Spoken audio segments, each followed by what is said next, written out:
আসসালামু আলাইকুম ওরহমতুল্লাহি ওয়া বারাকাতুহু। আমি যে টপিকটা নিয়ে আজকে আলোচনা করব সেটা হচ্ছে prophetic mindset through the lens of সিরা or through the lens of সুন্নাহ। রাসূল সাল্লাল্লাহু আলাইহি ওয়াসাল্লাম ওনার মাইন্ডসেট কেমন ছিল? মাইন্ডসেট শব্দটার সাথে আমরা মোটামুটি পরিচিত না, সবাইকে বলেন মাইন্ডসেট মানে কি? মনস্তত্ত্ব, তাই তো? মানুষের মেন্টাল অ্যাটিটিউড, সে যেভাবে ভাবে, যেভাবে চিন্তা করে, একটা মানুষ তার চারপাশের জগৎটাকে যেভাবে দেখে, যেভাবে ভাবে, যেভাবে চিন্তা করে এবং যেভাবে সে সিদ্ধান্ত নেয়, এটাকে বলে তার mindset, the way of thinking.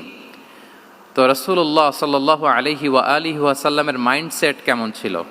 তিনি বিভিন্ন সিচুয়েশনে কিভাবে এই সিচুয়েশনটাকে ডিল করতেন, ওনার অ্যাপ্রোচ কেমন ছিল, কোন পরিস্থিতিতে কিভাবে রিয়্যাক্ট করতেন, কিভাবে রেসপন্স করতেন, কিভাবে থিঙ্ক করতেন, কিভাবে ডিসিশন মেকিং করতেন, এই টোটাল বিষয়টাকে আজকে আমরা prophetic mindset through the lens of সিরাতে কভার করবার চেষ্টা করবো ইনশাআল্লাহ। একটু ভারী টপিক, তারপরে খুব সহজ করে উপস্থাপন প্রেজেন্টেশন করতে পারলে এটা বোঝা যাবে ইনশাআল্লাহ বিইذনিল্লাহ।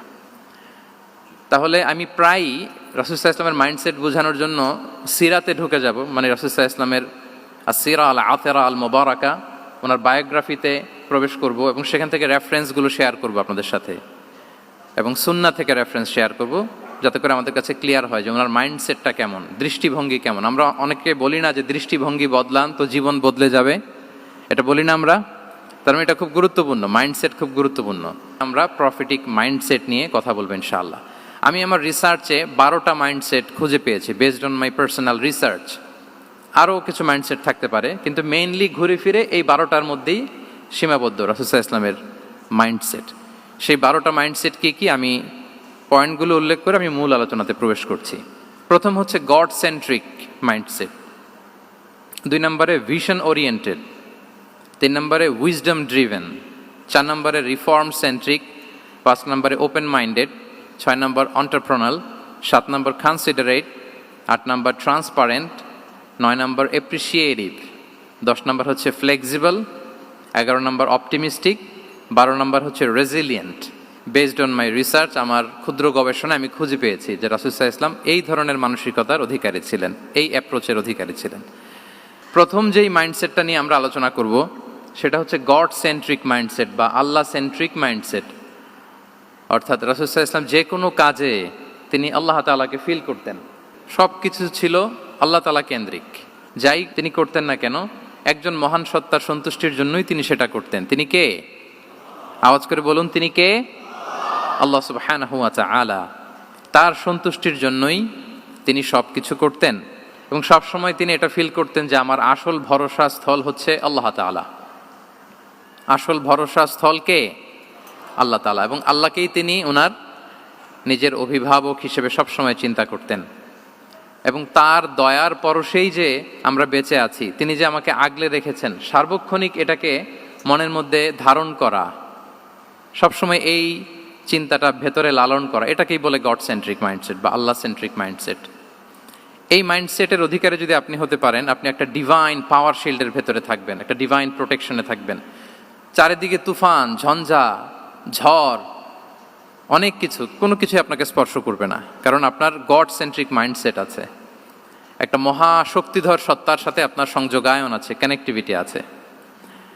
সো প্রথম মাইন্ডসেটটা হচ্ছে গড সেন্ট্রিক মাইন্ডসেট।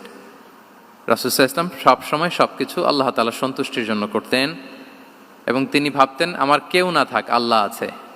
যার কেউ নাই তার কে থাকে? আল্লাহ আছে। এটাই হচ্ছে গড সেন্ট্রিক মাইন্ডসেট। আসুন আমরা সিরাতের ভেতরে ঢুকে যাই, যেহেতু আমরা বলেছি থ্রু দ্য লেন্স অফ সিরা।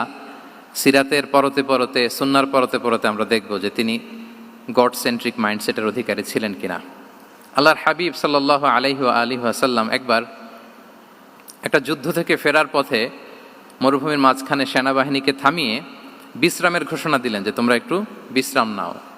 তো উনি একটা গাছের নিচে বিশ্রামের জন্য গেলেন এবং সেখানে গাছের ডালে ওনার তলোয়ারটা ঝুলিয়ে রাখলেন, ঝুলিয়ে বিশ্রাম নিতে লাগলেন, ঘুমিয়ে পড়লেন। হঠাৎ এক বেদুইন এসে রাসূল সাল্লাল্লাহু আলাইহি ওয়াসাল্লামের এই কোষবদ্ধ তলোয়ারটা কোষমুক্ত করে এরকম হাতে নিল। রাসূল সাল্লাল্লাহু আলাইহি ওয়াসাল্লাম ঘুম থেকে জেগে উঠলেন। এবার বেদুইন বলতে আরম্ভ করলো, মাইয়ামনাউকা মিন্নি, এই মুহাম্মদ তোমাকে এবার কে বাঁচাবে বলো, এই তো আমার হাতে তলোয়ার, কে বাঁচাবে?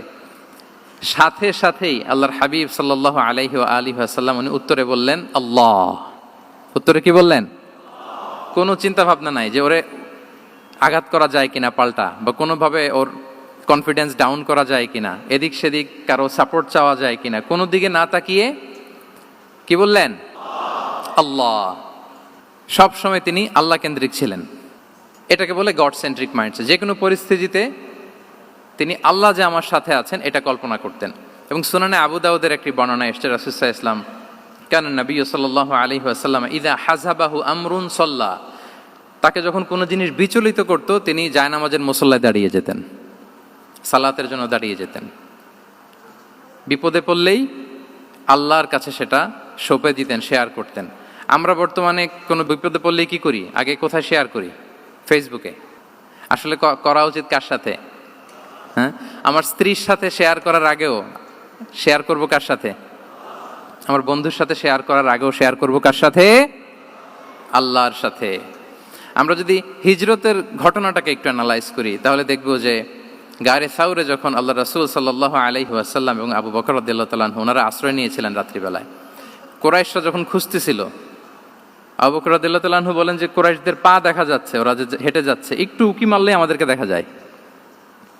তিনি অত্যন্ত ভীত সন্ত্রস্ত, তটস্থ, নিজের জন্য নয়, রাসূল সাল্লাল্লাহু আলাইহি ওয়াসাল্লামের সেফটির জন্য।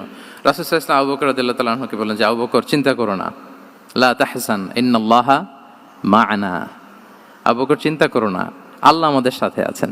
সুবহানাল্লাহ। আমাদের সাথে কে আছেন? আল্লাহ আমাদের সাথে আছেন। এটা হচ্ছে গড সেন্ট্রিক মাইন্ডসেটের উদাহরণ। আপনার মনকে বুঝাতে হবে যে আল্লাহ আমার সাথে আছে। মনকে তুমি বুঝিয়ে বলো আল্লাহ আছে আমার সাথে। এই বাক্যটা মুখস্থ করা যাবে? মনকে তুমি বুঝিয়ে বলো আল্লাহ আছেন আমার সাথে। আপনার পুরো জীবনের সব কাজের সাথে যদি এই বাক্যটাকে মিলিয়ে ফেলতে পারেন দেখবেন যে কোনো কিছুই আপনার ক্ষতি করতে পারতেছে না। এটাকে বলে গড সেন্ট্রিক মাইন্ডসেট। আল্লাহ আমার সাথে আছেন, কেউ নাই কিন্তু আল্লাহ তাআলা আমার সাথে আছেন। এবং গড সেন্ট্রিক মাইন্ডসেটের সবচেয়ে বড় সুবিধা হচ্ছে আপনার মনে কখনো হতাশা কাজ করবে না, হতাশা বাঁধবে না, কারণ আপনার সাথে এক মহাশক্তিধরের কানেক্টিভিটি আছে। তিনি কে বলুন তো আওয়াজ করে? তিনি আল্লাহ। হতাশা আসবে না। এই যে আমাদের জাতীয় জীবনের এখন সবচাইতে বড় বড় সমস্যাগুলোর যদি আমরা লিস্ট করি, একটা বড় সমস্যা হচ্ছে ডিপ্রেশন, তাই না? আমরা ডিপ্রেশনে ভুগি না? আপনাদের ডিপ্রেশন হয় কখনো? আচ্ছা, ডিপ্রেশন কাকে বলে আগে বলে। ডিপ্রেশন হচ্ছে আপনার আর আপনার রবের মাঝে যে দূরত্ব, এটার নাম ডিপ্রেশন। আই রিপিট, আমার আর আমার রবের মাঝে যে গ্যাপ, আমাদের সম্পর্কের যে দূরত্ব, এটার নাম কি? ডিপ্রেশন। আপনি যত আল্লাহর সাথে সম্পর্ক জোরদার করতে পারবেন, ডিপ্রেশন আপনার থেকে দৌড়ে পালাবে। এজন্য আমাদের বিশ্বাসীদের জীবনে কোনো ডিপ্রেশন নাই। আছে? আমাদের ডিকশনারিতে কোনো ডিপ্রেশন আছে বলেন তো? আমাদের সাথে আল্লাহর সম্পর্ক কেমন বলেন? মজবুত? আলহামদুলিল্লাহ পড়ুন সবাই। তাহলে ডিপ্রেশন হচ্ছে আপনার আর আপনার রবের মাঝে যে দূরত্ব, এই দূরত্ব দূর করে দেন, ডিপ্রেশন আপনিই পালাবে। আমরা আরো কিছু সিরা থেকে ইনসিডেন্ট নিয়ে দেখি যে গড সেন্ট্রিক মাইন্ডসেটটা কেমন। দ্বিতীয় হিজরিতে যে বদরের যুদ্ধ হলো, সে বদরের যুদ্ধে ইবনে মাসউদ রাদিয়াল্লাহু তাআলা আনহু তিনি বর্ণনা করেন যে আল্লাহ রাসূল সাল্লাল্লাহু আলাইহি ওয়াসাল্লাম আগামীকাল যুদ্ধ, এর আগের দিন রাতে তিনি হাত তুলে এরকম দোয়া করতেছিলেন। আমরা তো এইভাবে দোয়া করি। আল্লাহর হাবিব সাল্লাল্লাহু আলাইহি ওয়া আলিহি ওয়াসাল্লাম তিনি দোয়া করতে করতে ইমোশনালি হাত এরকম উঁচু করে, হাত্তা ইউরা বায়াদু ইবতাইহি, বগলের শুভ্রতা দেখা যাচ্ছিল। উনি দোয়া করতেছিলেন আল্লাহুম্মা আনজিজলি মা ওয়া'আতানি, আল্লাহুম্মা আতিনি মা ওয়া'আতানি, আল্লাহ তুমি যে বিজয় দিবে বলে প্রতিশ্রুতি করেছিল, ওই বিজয় আমাদেরকে দাও, ওই ভিক্টরি আমাদেরকে দাও। দোয়া করছিলেন। সাইয়েদনা আলী রাদিয়াল্লাহু তাআলা আনহু উনি বর্ণনা করছেন যে বদরের যুদ্ধের আগের রাতে আমরা সবাই ঘুমোচ্ছিলাম, কিন্তু রাসূল সাল্লাল্লাহু আলাইহি ওয়াসাল্লামকে দেখলাম যে না, উনি হাত তুলে শুধু আল্লাহর কাছে কান্না করছেন, দোয়া করছেন। আবু বকর রাদিয়াল্লাহু তাআলা আনহু উনি বলেন যে আমি যে দেখলাম যে তিনি ফজর পর্যন্ত দোয়া চালিয়েই যাচ্ছিলেন, দোয়া চালিয়েই যাচ্ছিলেন, দোয়া কন্টিনিউ করছিলেন তিনি। এবং দোয়া করতে করতে রাসূল সাল্লাল্লাহু আলাইহি ওয়াসাল্লাম এতটাই ইমোশনাল হয়ে গেলেন যে ওনার গায়ের চাদরটা নিচে পড়ে গেল। আবু বকর রাদিয়াল্লাহু তাআলা আনহু যে বলেন ইয়া নবী আল্লাহ কাফাকা মুনাশাদাতুকা রাব্বাক ফাইন্নাহু সায়ুনজিজু লাকা মা ওয়া'দাক, হে নবী যথেষ্ট, এনাফ ইজ এনাফ, অনেক হয়েছে নবী, আন্না, আর কাঁদতে হবে না, আপনার রব আপনাকে ভিক্টরি বা বিজয় দান করবে ইনশাআল্লাহ। তাহলে দেখেন, যুদ্ধের আগের রাতে সেনাপ্রধান কি করে?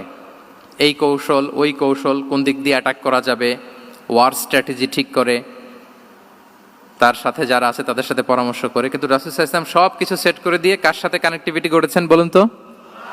আল্লাহর সাথে। This is called God centric mindset, Allah centric mindset. আমার হৃদয়টা সবসময় কার সাথে জুড়ে থাকবে? আল্লাহর সাথে, কারণ উনি ছাড়া আমার কোনো ঠিকানাই নেই।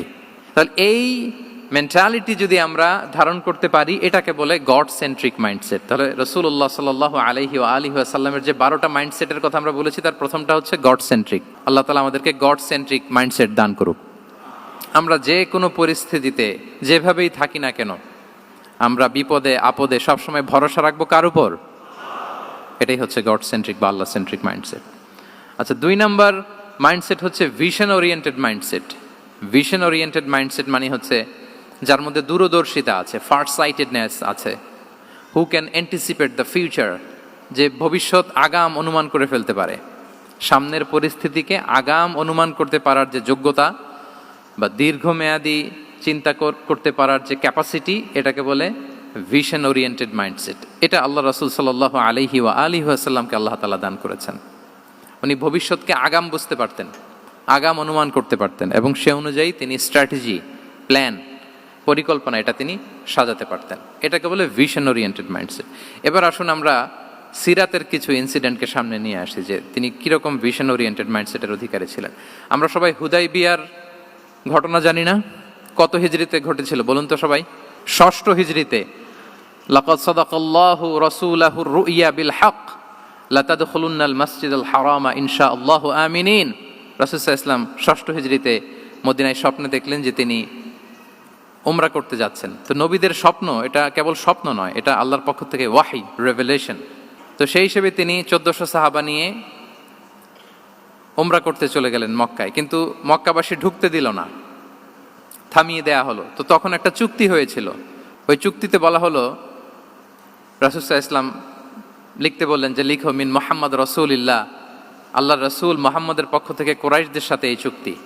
কুরাইশরা আপত্তি করলো যে না, শুধু মুহাম্মদ লেখা যাবে, রাসূলুল্লাহ লেখা যাবে না, কারণ তুমি যে রাসূলুল্লাহ, আল্লাহর রাসূল, এটা যদি আমরা মেনে নেই তাহলে তোমার সাথে আর আমাদের দ্বন্দ্ব কিসের, আমরা তো ভাই ভাই হয়ে গেলাম, রাসূলুল্লাহ কাটো। সাহাবারা কেউ রাজি হয় না, বিশেষ করে ওমরে ফারুক রাদিয়াল্লাহু তাআলা, উনি রাজি হয় না, না না এটা কাটা যাবে না। রাসূল সাল্লাল্লাহু আলাইহি ওয়াসাল্লাম অনেক বলে কয়ে বুঝালেন যে না, দীর্ঘমেয়াদী চিন্তা করতে গেলে আমাদের এখন একটা শান্তি চুক্তির দরকার আছে, যাতে করে আমরা আমাদের গ্লোবাল নেভিগেশন সিস্টেম, দাওয়া সিস্টেমকে আরো স্ট্রং করতে পারি। অনেক বলে কয়ে রাসূলুল্লাহ কাটা হলো। এরপর তারা বলে চুক্তিতে লিখো যে এই বছর উমরা করতে দেয়া হবে না, এই বছর ফিরে যাবেন আপনারা সবাই। এটাও সাহাবারা রাজি হয় না, আল্লাহ রাসূল সাল্লাল্লাহু আলাইহি ওয়াসাল্লাম রাজি হলেন। আবার আরেকটা ক্লোজে লেখা হলো যে আগামী বছর আসলেও 3 দিনের বেশি থাকা যাবে না, সেটাও রাজি হয়ে গেল রাসূল সাল্লাল্লাহু আলাইহি ওয়াসাল্লাম, সাহাবারা রাজি হচ্ছেন না। এরপর মক্কা থেকে কোনো লোক মদিনায় গেলে মদিনাবাসী তাকে রাখতে পারবে না, ফেরত দিতে হবে। কিন্তু মদিনা থেকে কোনো লোক মক্কায় আসলে মক্কাবাসী তাকে ফেরত দিতে বাধ্য থাকবে না। দেখেন, একটার পর একটা মুসলমানদের বিরুদ্ধে সব ক্লোজ যাচ্ছে, কোনো সাহাবীরাই রাজি হচ্ছেন না। কিন্তু আল্লাহ রাসূল সাল্লাল্লাহু আলাইহি ওয়া আলিহি ওয়াসাল্লাম তিনি বললেন যে না, লিখো লিখো। ওমর ফারুক রাদিয়াল্লাহু তাআলা আনহু এতটাই রাগান্বিত হলেন, তিনি প্রশ্ন করলেন, ইয়া রাসূলুল্লাহ, আলাইসা আনতা নাবিয়্যুন হক, আপনি এই যে কম্প্রোমাইজের পর কম্প্রোমাইজ করে যাচ্ছেন, আপনি কি সত্য নবী নন, সত্য রাসূল নন? আলাসনা আলা দীনিন হক, আমরা কি সত্যের উপর প্রতিষ্ঠিত নই? আলাইসাল কুরআনু কিতাবুন হক, তো সব যদি সত্য হয় আপনি কেন এগুলো মানছেন? রাসূল সাল্লাল্লাহু আলাইহি ওয়াসাল্লাম বললেন যে ওমর, তুমি বাদ সেদো না, মেনে নাও। মেনে নিলেন, এবং এই মেনে নেওয়াটাকেই আল্লাহ ভিক্টরি বলে ঘোষণা দিলেন, বিজয় বলে। আল্লাহু আকবার। ইন্না ফাতাহনা লাকা ফাতহাম মুবিনা। এবং হুদাইবিয়ার এই সন্ধি থেকেই বেসিকলি মক্কা বিজয় ওই দিকে ত্বরান্বিত হয়েছে গতি প্রবাহটা। কারণ রাসূল সাল্লাল্লাহু আলাইহি ওয়াসাল্লাম অনেক দূর দেখেছেন, সাহাবারাই সামনের কিছু বিষয়ে তারা খেয়াল করছেন, কিন্তু রাসূলুল্লাহ সাল্লাল্লাহু আলাইহি ওয়াসাল্লাম তিনি অনেক দূর দেখতে পাচ্ছেন। আচ্ছা বলেন, 3 তলার উপর থেকে একজন একটা ভিউ দেখতে পায়, আর 30 তলা উপর থেকে আরেকজন একটা কন্ডোমিনিয়ামের উপর থেকে একটা পানোরামিক ভিউ দেখতে পায়, দুইজনের ভিউ দেখা কি একরকম হয়? বলেন, একরকম হবে? কখনোই হবে না। তাহলে 30 তলার উপর থেকে যিনি দেখবে তিনি একটা পানোরামিক ভিউ দেখবে, দ্য টোটাল সিনারিও তার কাছে ক্রিস্টাল ক্লিয়ার হবে, যেটা সাহাবা রিদওয়ানুল্লাহি তাআলা আলাইহিম আজমাইন ওনাদের কাছে ক্লিয়ার ছিল না। এবং ঠিকই এই যে এটা তো বেশি দিন স্থায়ীও হয়নি, 6ষ্ঠ হিজরি থেকে 8ম হিজরি, মাত্র 3 বছরের ব্যবধানে রাসূল সাল্লাল্লাহু আলাইহি ওয়াসাল্লাম যত রিজিওনাল সুপার পাওয়ার ছিল, ওয়ার্ল্ড সুপার পাওয়ার ছিল, পার্সিয়ান এম্পায়ার, তারপর Roman empire, Byzantine empire, Egyptian empire, সব এম্পায়ারদের কাছে চিঠি পাঠিয়েছেন, সালামুন আলা মান ইত্তাবা আল হুদা আসলিম তাসলাম।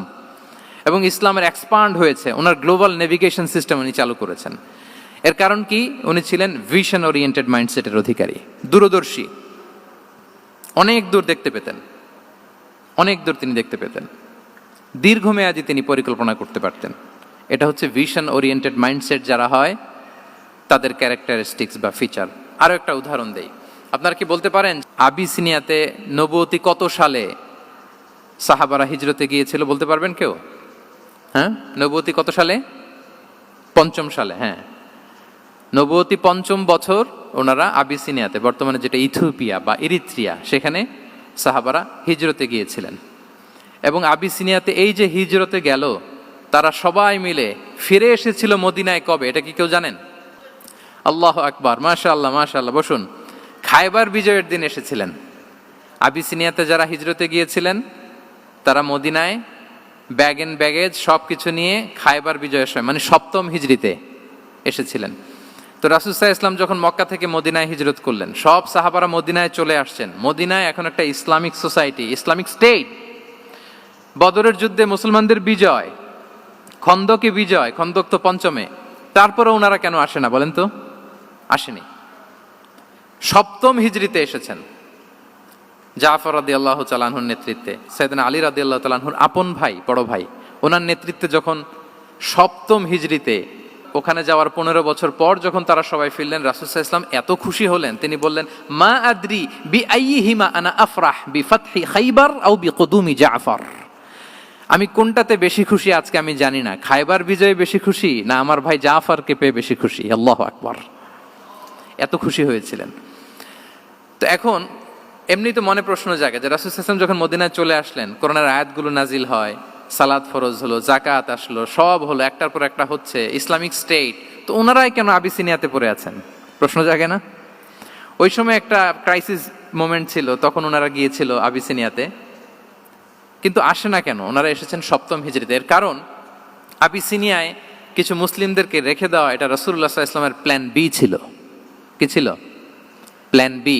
রাসূল সাল্লাল্লাহু আলাইহি ওয়াসাল্লাম অপেক্ষা করছিলেন যে মদিনাকে প্রথমে ইন্টারনাল যত থ্রেট আছে এগুলো থেকে মুক্ত করতে হবে, এরপরে মদিনাকে যত এক্সটার্নাল থ্রেট আছে এগুলো থেকে মুক্ত করতে হবে। সব যখন মুক্ত করে উনি দেখলেন যে না, মদিনা সেফ জোন, এখন আর আলাদা একটা বেজ, একটা এক্সট্রা সেফ জোন বা এডিশনাল বেজ আমার কোথাও দরকার নাই। তখনই তিনি লোক পাঠালেন যে যাও, জাফরের নেতৃত্বে আবিসিনিয়ায় যারা হিজরত করেছে তারা সবাই মদিনায় চলে আসো। সুবহানাল্লাহ বিহামদি। তাহলে একটা প্ল্যানে কাজ করতেন না। আমরা তো এরকম করি, একটাই প্ল্যান। প্ল্যান কটা? এটা যদি ওয়ার্ক না করে শেষ, আমও নাই, সালাও নাই। কিন্তু রাসূলুল্লাহ সাল্লাল্লাহু আলাইহি ওয়া সাল্লামের প্ল্যান এ ছিল, প্ল্যান বি ছিল, প্ল্যান সি ছিল। প্ল্যান এ ওয়ার্ক না করলে প্ল্যান বি তে যেতেন, বি ওয়ার্ক না করলে সি তে যেতেন, এইভাবে তিনি কাজ করতেন। তাহলে এটা হচ্ছে বেসিকলি ভিশন ওরিয়েন্টেড মাইন্ডসেটের অধিকারী যারা, তারা এটা করে, যারা ফিউচারকে অ্যান্টিসিপেট করতে পারে, আগাম অনুভব করতে পারে যে কি হতে পারে সামনে। এই যে বাংলাদেশের বিভিন্ন প্ল্যান পরিকল্পনায় আমরা দেখা যায় যে এখান দিয়ে একটা ব্রিজ করে পরে ভাঙতে হয়, রাস্তা একটা তৈরির পরে ভাঙতে হয়, কোথায় এক টানেল হয়ে আছে প্রতি মাসে মাসে এখন লস হয়, তারপর 1 ঘন্টা বৃষ্টি হলে পুরো ঢাকা শহর এটা বন্যা হয়ে যায়। এগুলো হচ্ছে একাধিক প্ল্যান না থাকা, ভিশনারি অ্যাটিটিউডের অধিকারী না হওয়ার কারণে এই ঝামেলাগুলো আমাদের হচ্ছে। তো প্রফেটিক সিরার এই প্রফেটিক মাইন্ডসেট থেকে আমাদের নেয়ার বিষয় হচ্ছে এটা, যে আমাদেরকে ভিশনারি অ্যাটিটিউডের হতে হবে। রাসূল সাল্লাল্লাহু আলাইহি ওয়াসাল্লাম ভিশন ওরিয়েন্টেড মেন্টালিটির ছিলেন।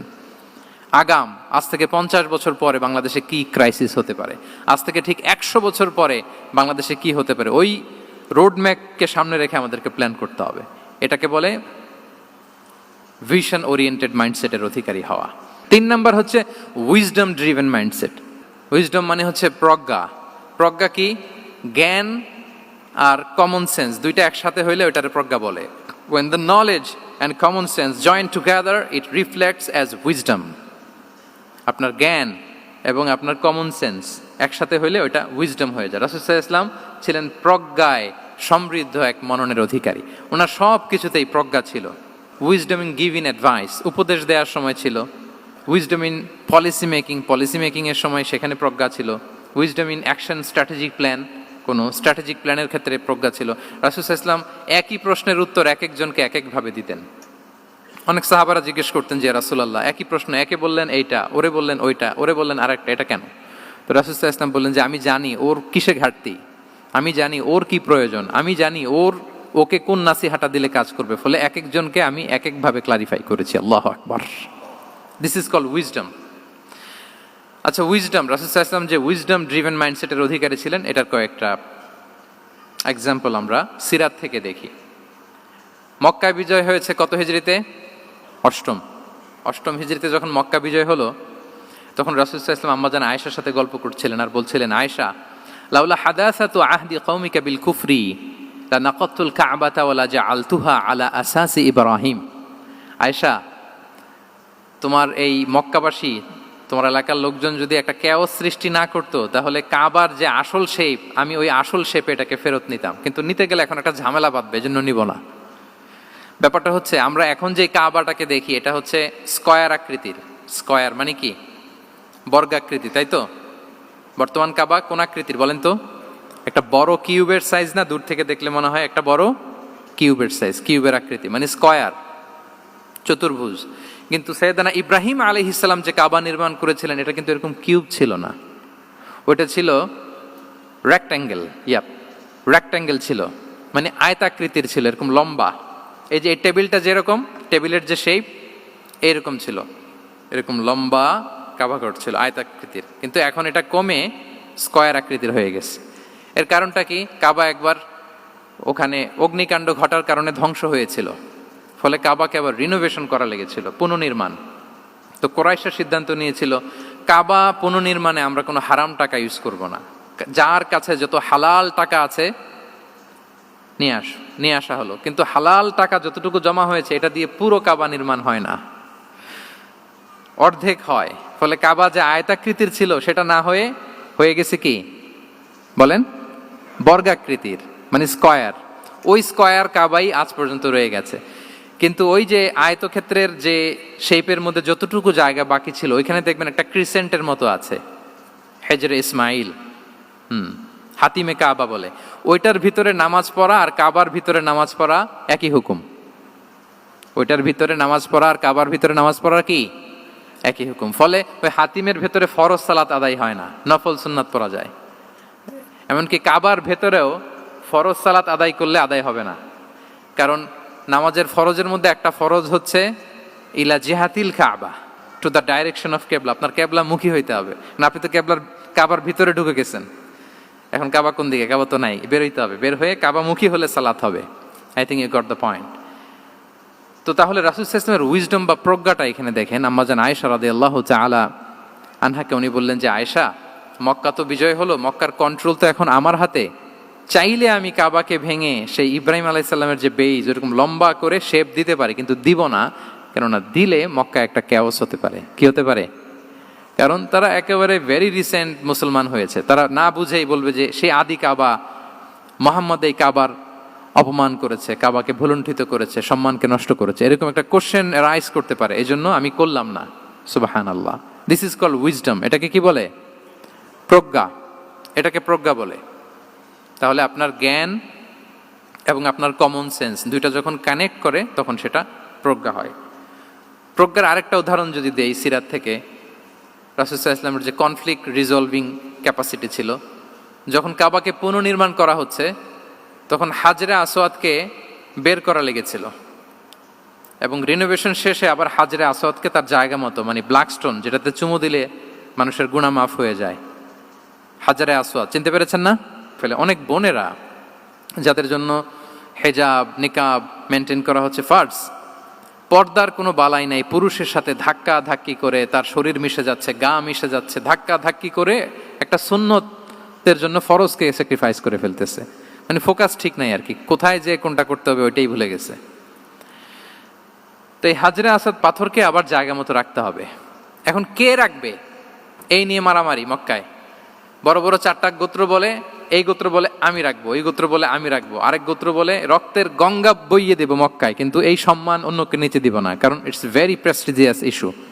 যা আমাদের গোত্র এই ব্ল্যাক স্টোন হাজরে আসওয়াদকে নিয়ে জায়গা মতো রেখেছে, এটা কাউকে দিব না।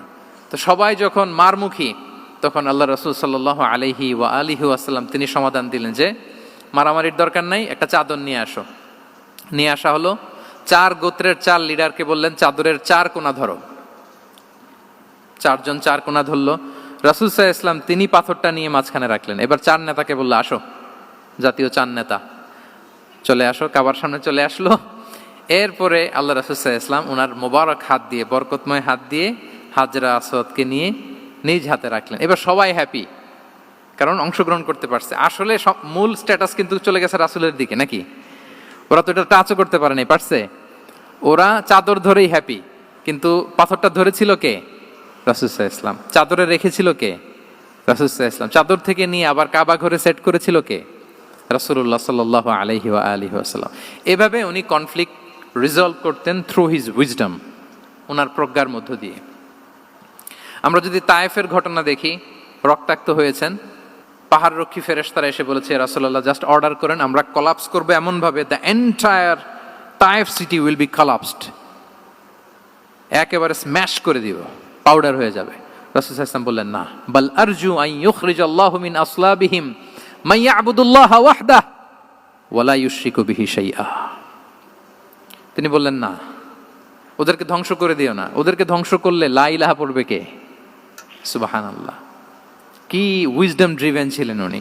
উনি বলেন যে আমি আশা করি, প্রত্যাশা রাখি, দোয়া করি যে ওরা আমাকে প্রত্যাখ্যান করেছে, কিন্তু ওদের যে নেক্সট জেনারেশন, ওরা সাক্ষী দেবে আশহাদু আল্লাহ ইলাহা ইল্লাল্লাহ ওয়া আশহাদু আন্না মুহাম্মাদার রাসূলুল্লাহ। এবং তাই হয়েছে। এখন তায়েফে যান, চারদিক থেকে আল্লাহু আকবার ধ্বনিতে মুখরিত তায়েফ, এবং এত চমৎকার শহর, এটা একটা ট্যুরিস্ট ডেস্টিনেশন হয়ে গেছে। সৌদি আরবিয়াতে যারা যায়, তায়েফ না গেলে লোকদের ভালো লাগে না। ঠান্ডা, সবুজ শ্যামল, রেইনফল হয়, ফলমূল পাওয়া যায়। আব্দুল্লাহ ইবনে আব্বাস রাদিয়াল্লাহু তাআলা আনহুর স্মৃতিধন্য মসজিদ আছে, অনেকগুলো ইউনিভার্সিটি আছে, ইসলামিক ইনস্টিটিউশন আছে। এই যে নয়নাভিরাম তায়েফ, এটা রাসূল সাল্লাল্লাহু আলাইহি ওয়াসাল্লামের উইজডমের ফসল। ওই দিন যদি রাগের চোটে বলতো যে হ্যাঁ দাও, স্ম্যাশ করে দাও, তাইলে এই যে যারা শাহাদা পড়েছে, নও মুসলিম হয়েছে, এটা কিন্তু হতো না। তাহলে এটা হচ্ছে রাসূল সাল্লাল্লাহু আলাইহি ওয়াসাল্লামের প্রজ্ঞার একটা উদাহরণ। আর একটা উদাহরণে যাই। রাসূল সাল্লাল্লাহু আলাইহি ওয়াসাল্লাম যখন আকাবার দ্বিতীয় শপথ করে ফেললেন ইয়াসরিববাসীর সাথে, তখনও মদিনা হয়নি, তো তখন মদিনাবাসী বলল যে রাসূলুল্লাহ, আপনি তো এখনো হিজরত করবেন না, তো আমাদেরকে কোরআন শিখাবে কে, সালাত শিখাবে কে? আপনি একজন দায়ী পাঠান, আমাদের সাথে একজন টিচার দেন। রাসূল সাল্লাল্লাহু আলাইহি ওয়াসাল্লাম তখনও মদিনাতে হিজরতে যাননি, আমাদের সাথে একজন দায়ী পাঠাবেন। তো রাসূল সাল্লাল্লাহু আলাইহি ওয়াসাল্লাম একজনকে দায়ী হিসেবে পাঠিয়েছিলেন। বলেন ওই দায়ীর নাম কি? কি নাম? মুসআব ইবনে উমাইর রাদিয়াল্লাহু তাআলা আনহু, যিনি উহুদের যুদ্ধে শহীদ হয়েছিলেন, উনাকে পাঠিয়েছিলেন। দেখেন, উনি আবু বকর রাদিয়াল্লাহু তাআলা আনহুকে পাঠান নাই, পাঠিয়েছেন ওমর ফারুককে, ওসমান রাদিয়াল্লাহু তাআলা আনহু, আলী রাদিয়াল্লাহু তাআলা আনহু, কাউকে পাঠাইছেন? কারে পাঠালেন?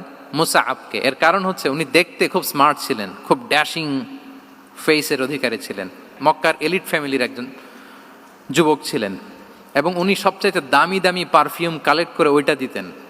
উনি মক্কার কোনো রাস্তা দিয়ে হেঁটে গেলে লোকজন বুঝতো এই রাস্তা দিয়ে কিছুক্ষণ আগে হেঁটে গিয়েছে মুসআব ইবনে উমাইর। সুবহানাল্লাহ। আমরা বাংলায় বলি না যে আগে দর্শনদারি পরে গুণবিচারী? এই কথাটার সাথে পরিচিত আপনারা? আগে দর্শনদারি পরে গুণবিচারী। আল্লাহ তাআলা এক একজনকে আমাদেরকে এক এক অবয়বে সৃষ্টি করেছেন। হুয়াল্লাযী ইউসাউবিরুকুম ফিল আরহামি কাইফা ইয়াশা। আল্লাহর একটা নাম হচ্ছে তিনি আল মুসাউবির, দ্য ডিজাইনার। মায়ের গর্ভে থাকতেই আমাদের কার চেহারা, কার কণ্ঠস্বর, কার স্কিন কালার, কে কিরকম হব, সব ফিক্স তিনি ঠিক করে দিয়েছেন। এটা আল্লাহর দেয়া। কিন্তু রাসূল সাল্লাল্লাহু আলাইহি ওয়াসাল্লামের উইজডমের ব্যাপার হচ্ছে তিনি আবু বকর রাদিয়াল্লাহু তাআলা আনহু, ওমর রাদিয়াল্লাহু তাআলা আনহু, ওসমান আলী, কাউকে চুজ না করে কাকে পাঠালেন? মুসআব ইবনে উমাইরকে। যে তাকে দেখলেই সবাই আগে পাগল হয়ে যায়, মানে ইমপ্রেস হয়ে যায়। হ্যাঁ, ফার্স্ট ইমপ্রেশনটা তার খুব ভালো, খুব ভালো। উনি মুসআব ইবনে উমাইরকে পাঠালেন, এবং যেই প্ল্যান সেই কাজ। উনি যে পুরো মদিনা কাঁপায় ফেলছেন, মাশাআল্লাহ। মদিনার ঘরে ঘরে উনি ইসলামের বার্তা পৌঁছে দিয়েছেন, এবং স্বয়ং রাসূলুল্লাহ সাল্লাল্লাহু আলাইহি ওয়াসাল্লামের আগে তিনি মদিনাতে জুমার নামাজ পড়েছিলেন। কারণ জুমার বিধান আসছে, কিন্তু মক্কা এমন একটা ল্যান্ড যেখানে এখনো জুমা পড়া আবশ্যক হয় নাই, চারদিকে কুফর বেষ্টিত। তো রাসূল সাল্লাল্লাহু আলাইহি ওয়াসাল্লাম লোক পাঠিয়েছেন যে জুমার বিধান এসছে, মুসাব তুমি কিন্তু মদিনায় যারা আছে তাদেরকে নিয়ে জুমা পড়ে ফেলো। তো মুসাব রাদিয়াল্লাহু তাআলা আনহু স্বয়ং রাসূলুল্লাহ সাল্লাল্লাহু আলাইহি ওয়াসাল্লামের আগে রাসূল সাল্লাল্লাহু আলাইহি ওয়াসাল্লামের পারমিশন নিয়ে মদিনাতে জুমা কায়েম করে ফেলছে। সুবহানাল্লাহি ওয়া বিহামদিহি। দেখেন, উইজডম ড্রিভেন পার্সোনালিটির অধিকারী ছিলেন, প্রজ্ঞার অধিকারী ছিলেন, অন্য কাউকে পাঠাননি। কাকে পাঠিয়েছেন? মুসআব ইবনে উমাইর। তাহলে উনি যেই কাজটাই করতেন, যেটা বলতেন, যেটাতে এঙ্গেজ হতেন, এর নেপথ্যে প্রজ্ঞা ছিল। কি ছিল ভাই? উইজডম ছিল। আল্লাহ যেন সেই উইজডম আমাদেরকে দান করেন, আল্লাহ যেন সেই প্রজ্ঞা দিয়ে আমাদেরকে সমৃদ্ধ করেন। আমরা সবাই পড়ি আমিন। 4 নাম্বার হচ্ছে রিফর্ম সেন্ট্রিক মাইন্ডসেট। মানে রাসূল সাল্লাল্লাহু আলাইহি ওয়াসাল্লাম সংস্কারবাদী ছিলেন আর কি। ভুলভাল দেখলে রিফর্ম করতেন, ইসলাহ করতেন, সংস্কার। এখন তো এই যে অনেকগুলো সংস্কার কমিটি হলো দেখলাম বাংলাদেশে, খুব সুন্দর, বিভিন্ন বিষয়ে সংস্কার হচ্ছে। এবং স্বাধীনতার পরে আমাদের বয়স তো আর বেশি না, মানে সব দলের লোকেরা মিলে একসাথে এরকম বসা, এরপর রাষ্ট্রীয় ইস্যু নিয়ে ডিসকাস করা, এরপর মাঝে মাঝে আবার ওয়াক আউট করা, আবার একটু মিষ্টি ঝগড়া করা, আবার একটু ফান করা, এই সব কিছুর মধ্য দিয়ে জাতির জন্য ভাবা, নতুন নতুন চিন্তা প্রণয়ন। That's very good, I do appreciate. এটা দরকার, এমন বাংলাদেশই তো আমরা চেয়েছিলাম, ঠিক কিনা বলেন? এই যে রিফর্ম হচ্ছে, এটা অ্যাপ্রিসিয়েবল। রাসূল সাল্লাল্লাহু আলাইহি ওয়াসাল্লামের কিন্তু এই রিফর্ম সেন্ট্রিক মাইন্ডসেট ছিল। অন্যায় দেখলে, ভুলভাল দেখলে, অসঙ্গতি দেখলে, ইনকনসিস্টেন্সি দেখলে শুধরে দিতেন। শুদ্ধাচার অভিযান চালিয়েছেন মক্কাতেও, মদিনাতেও, রিফর্ম করতেন। সব খারাপকে তিনি ভালো দিয়ে পরিবর্তন করে দিতেন। আসুন সিরাতের আয়নায়, থ্রু দ্য লেন্স অফ সিরা আমরা দেখি কিভাবে পরিবর্তন করতেন। রাসূল সাল্লাল্লাহু আলাইহি ওয়াসাল্লামের একটা আদত বা হ্যাবিট ছিল, তিনি কোনো ব্যক্তির বা কোনো স্থানের কোনো বাজে নাম বা খারাপ নাম দেখলে ওটা ভালো নামে চেঞ্জ করে দিতেন। মক্কা থেকে মদিনায় হিজরতের আগে মদিনার নাম ছিল ইয়াসরিব। কি ছিল? ইয়াসরিব মানে হচ্ছে প্রতিশোধ বা নিন্দা বা ক্ষোভ বা ভর্ৎসনা, সবগুলোই খুব বাজে মিনিং ডিনোট করে। রাসূল ইসলাম বললেন, আমি যেই শহরে হিজরত করব এই শহরের নাম ক্ষোভ, এই শহরের নাম হিংসা, এটা হইতে পারে? বলেন। রাহমাতাল লিল আলামিন, হ্যাঁ, mercy and peace for the entire universe করে যাকে আল্লাহ পাঠিয়েছেন, উনি যেই শহরে থাকবেন ওই শহরের নাম প্রতিশোধের শহর, এটা হবে? উনি শহরের নাম চেঞ্জ করে দিলেন। উনি শহরের নাম দিলেন মদিনাতুন নবী। কি দিলেন? মদিনাতুন নবী, অথবা তওবা তয়্যিবা, চেঞ্জ করে দিলেন, পরিবর্তন করে দিলেন। এক এলাকায় যে বিষ্ণু ইসলাম দেখলেন যে গাছপালা হয় না, উনি বললেন মাসমুহা হাযিহিল আরদ, এই জায়গার নাম কি? সবাই বলে ইসমুহা গাদেরা। গাদেরা মানে হচ্ছে মাকান লা নাবাতা ফিহি ওয়ালা শাজার, এমন জায়গা যেখানে ঘাস লতাপাতা কিছুই জন্মায় না। রাসূল সাল্লাল্লাহু আলাইহি ওয়াসাল্লাম বললেন, এই জন্যই তো ঘাস জন্মায় না, নাম তো রাখছো খুব বাজে একটা নাম। রাসূল সাল্লাল্লাহু আলাইহি ওয়াসাল্লাম বললেন, আজ থেকে এলাকার নাম গাদেরা নয়, এলাকার নাম আজকে থেকে খাদেরা। কি নাম? খাদেরা মানে কি বলেন? সবুজ, গ্রিন, এভারগ্রিন, সবুজ শ্যামল। এবং রাসূল সাল্লাল্লাহু আলাইহি ওয়াসাল্লাম যখন গ্রিন ল্যান্ড নাম দিয়ে দিলেন, এরপর থেকে সবুজ শ্যামল করে আল্লাহ জায়গাটাকে বরকতময় করে দিলেন। Changing names. এক সুন্দরী নারীকে বললেন মাসমুকি, কি নাম? বলে আসিয়া। আসিয়া মানে অবাধ্য। রাসূল সাল্লাল্লাহু আলাইহি ওয়াসাল্লাম বললেন, তুমি এত সুন্দরী, you are a beautiful lady, আর কি বাজে একটা নাম রেখেছো আসিয়া। তুমি আসিয়া কেন হবে? আজকে থেকে তোমার নাম জামিলা, মানে তুমি সুন্দরী, রূপবতী। সুবহানাল্লাহ, সুন্দর একটা নাম দিয়ে দিলেন। এক সাহাবীর নাম ছিল হাজান। হাজান মানে রাফ এন্ড টাফ, রুক্ষ। রাসূল সাল্লাল্লাহু আলাইহি ওয়াসাল্লাম বললেন, না, হাজান না, তোমার নাম আজকে থেকে সাহাল। কি নাম? সাহাল। সাহাল মানে সহজ। উনি বলেন, যেদিন থেকে সাহাল রাখছি এর আগ পর্যন্ত নাকি ওনার অসুস্থতা, রোগ বালাই একটার পর একটা লেগেই থাকতো। যেদিন থেকে সাহাল, ওই দিন থেকে উনি বলেন যে আল্লাহ তাআলা নবীর এই নাম চেঞ্জ করে দেওয়ার বারাকায় আমার পুরো জীবনের সব কাজকে আল্লাহ তাআলা সহজ করে দিয়েছেন। তাহলে রিফর্ম সেন্ট্রিক মাইন্ডসেট, আমরাও খারাপ কিছু দেখলে ভালো দিয়ে পরিবর্তন করব। কি বলেন? আচ্ছা, এটা তো নাম চেঞ্জ করে দেয়া। এবার সোশ্যাল রিফর্ম তিনি কি কি করেছেন আমরা একটু দেখি। তিনি যখন যুবক, মক্কায় এক ইয়ামানি লোক ব্যবসা করতে এসে তার প্রোডাক্ট বিক্রি করার পরে, আস ইবনে ওয়াইল নামে এক লোকের কাছে বিক্রি করার পরে যখন দাম চাইতে গেল, আস বলে, আরে বেটা, আমরা মক্কার সন্তান, আমরা দাম দিব না। তো সে ভাবলো হয়তো আমার সাথে ঠাট্টা করেছে, হজের মৌসুম যাক, বেচাকেনা শেষ করে যাওয়ার পথে দামটা নিয়ে যাব। সে ফেরার দিন আবার গেল যে আমার তো জিনিসের দামটা আপনি দিলেন না। সে বলে, আমরা এই ভূখণ্ডের মালিক, আমরা দাম দেই না। এটা তো বড় জুলুম। সে কান্নাকাটি শুরু করলো। তার এই কান্নাকাটি দেখে আল্লাহ রাসূল সাল্লাল্লাহু আলাইহি ওয়াসাল্লাম ওনার চাচা জুবাইর ইবনে আব্দুল মুত্তালিব সহ ইয়াং স্টার যারা আছে, দ্য ইয়ুথ অব মক্কা, তাদের সবাইকে নিয়ে একটা সোসাইটি করলেন। এই যে আমরা হালাফুল ফুদুলের নাম শুনি না, যেটা বাংলা আমরা কি বলি? হিলফুল ফুজুল। এই নামে তো অনেক সংগঠন আছে বাংলাদেশে। কি বলেন? যুবকরা কোনো সংগঠন করলে কমনলি এই নামটা পছন্দ করে, হিলফুল ফুজুল। আসলে এটার মূল নাম ছিল হালাফুল মুত্তাইয়িবিন। তিব মানে হচ্ছে রং। রাসূল সাল্লাল্লাহু আলাইহি ওয়াসাল্লাম সবাই মিলে, তখন জাহিলি যুগে একটা কালচার ছিল, বালতি ভর্তি রঙের ভেতরে হাত ঢুকিয়ে দিত, দিয়ে এই রং সমেত হাতটা তারা পাথরের মধ্যে লাগাতো, সবার হাত ওইখানে দিত, মানে আমরা হাতে হাত রেখে কমিটেড, আমরা ঐক্যবদ্ধ হলাম। সেখান থেকে হয়েছে হালাফুল মুত্তাইবিন থেকে হালাফুল ফুদুল। ওনারা বলল যে না, আমরা সবাই থাকবো মা আল মাজলুমি দিদ্দা জালেম, আমরা মজলুমের পক্ষে থাকবো, জালেমের বিপক্ষে থাকবো। এবং যেই প্রতিজ্ঞা ওই কাজ, সবাই মিলে আস ইবনে ওয়াইলকে ধরলো, তার কাছ থেকে টাকা আদায় করে ওই ইয়ামানি ব্যবসায়ীর কাছে পৌঁছে দিয়ে তিনি মাজলুমকে সহায়তা করেছেন। সুবহানাল্লাহ। এবং এই টেন্ডেন্সি, এই জুলুম, চাঁদাবাজি যেগুলো ছিল মক্কার জমিনে, রাসূল সাল্লাল্লাহু আলাইহি ওয়াসাল্লাম এই সোশ্যাল রিফর্মের মাধ্যমে এটাকে সংস্কার করেছেন। তাহলে এই যে রিফর্ম সেন্ট্রিক আমাদের হইতে হবে। আমাদের সমাজেও এখন চাঁদাবাজি আছে না নাই বলেন? খুন খারাপি আছে না নাই? সামাজিক অনাচার? তাহলে ঐক্যবদ্ধ হইতে হবে আমাদেরকে রিফর্মের জন্য। যুবক যারা আমরা আছি, যাদেরকে আল্লাহ আমাদের বলার সুযোগ দিয়েছে, লেখার সুযোগ দিয়েছে, ফিল্ডে কাজের সুযোগ দিয়েছে, আমরা সবসময় মজলুমের পক্ষে থাকবো, আমরা সবসময় জালেমের বিপক্ষে থাকবো। আমাদের নীরবতা আর আমাদের নিশ্চুপ থাকাই জালিমদেরকে আরো বড় বড় জালিম বানিয়েছে। এজন্য নাহনু মাআল মাজলুম দিদ্দা যালিম, এটা হচ্ছে আমাদের স্লোগান। আমরা কাদের সাথে? মজলুমের সাথে। আওয়াজ করে বলেন, কার সাথে? ইত্তাকু দাওয়াতাল মাজলুম। রাসূল সাল্লাল্লাহু আলাইহি ওয়াসাল্লাম বলেন, তোমরা মাজলুমের কান্নাকে ভয় করো, কেননা মাজলুমের কান্না আর আল্লাহর মাঝে কোনো ফারাক থাকে না, কোনো পর্দা থাকে না, বদদোয়া করলেই কবুল হয়ে যায়। তাহলে এভাবে রাসূলুল্লাহ সাল্লাল্লাহু আলাইহি ওয়া আলিহি ওয়াসাল্লাম তিনি সোশ্যাল রিফর্ম করেছেন। আমরা যদি ওনার পলিটিক্যাল রিফর্মের দিকে তাকাই, তাহলে দেখব যে আমরা যদি কনস্টিটিউশন অফ মদিনার কথা বলি, মদিনার কনস্টিটিউশন, এটা কিন্তু রাসূল সাল্লাল্লাহু আলাইহি ওয়াসাল্লাম করেছেন। মদিনা চার্টার, এত চমৎকার চার্টার পৃথিবী আর দেখেনি। ওইটা থেকেই এখন সব গোটা বিশ্বের সংবিধান। এই যে আমাদের সংবিধান সংস্কার কমিশন আছে না একটা, নিশ্চয়ই তারা ওইটা থেকে অনেক বেনিফিটেড হতে পারবেন। আমাদের যে মদিনা চার্টার, রাসূল সাল্লাল্লাহু আলাইহি ওয়াসাল্লাম নিজে করা, এবং এটা একটা ইনক্লুসিভ চার্টার ছিল। মুসলিম, পেগানস, জুইশ, সব ধর্মের মানুষকে নিয়ে তিনি মদিনাতে ওয়ান উম্মাহ ঘোষণা দিয়েছিলেন। ওয়ান উম্মাহ, উই আর ওয়ান উম্মাহ। হোক তুমি পেগান মুশরিক, হোক তুমি জুইশ মানে ইহুদি, হোক তুমি মুসলিম, তুমি যেই ধর্মের হও না কেন, মদিনাকে রক্ষা করতে যে আমরা সবাই মিলে উম্মাহ ওয়াহেদা, আমরা সবাই মিলে কি উম্মাহ ওয়াহেদা। পৃথিবীর অনেক দেশ এই আইডিওলজিকে ধারণ করে হু হু করে এগিয়ে গিয়েছে। মালয়েশিয়াতে 3টা রেস, আমি তো প্রায় এক যুগ ওখানে, আমার 2টা ডিগ্রি ওখান থেকে, মাস্টার্স পিএইচডি। সো আমি কাছ থেকে তাদেরকে দেখার সুযোগ পেয়েছি। ওখানে মালয়েরা আছে, তামিলরা আছে, চাইনিজরা আছে, 3 জাতি মিলে ওদের স্লোগান হচ্ছে সাতু মালয়েশিয়া। মালয় ভাষায় সাতু মানে হচ্ছে ওয়ান, মালয় ভাষায় সাতু মানে কি ওয়ান। সাতু মালয়েশিয়া মানে আমরা হতে পারি চাইনিজ, হতে পারি তামিল, কিংবা হতে পারি মালয় ভূমিপুত্রা, কিন্তু সবাই মিলে দেশের স্বার্থে আমরা সবাই কি এক। এটাই লাগবে আমাদের নতুন বাংলাদেশে। জুলাই আপরাইজিং এর পরে আমাদের এই ঐক্যবদ্ধ থাকার বাংলাদেশ আমরা চাই কি চাই না বলেন? সাম্রাজ্যবাদকে রুখে দিতে, যে কোনো ষড়যন্ত্রকে রুখে দিতে ঐক্যবদ্ধ থাকার কোনো বিকল্প নাই, ঠিক কিনা বলেন?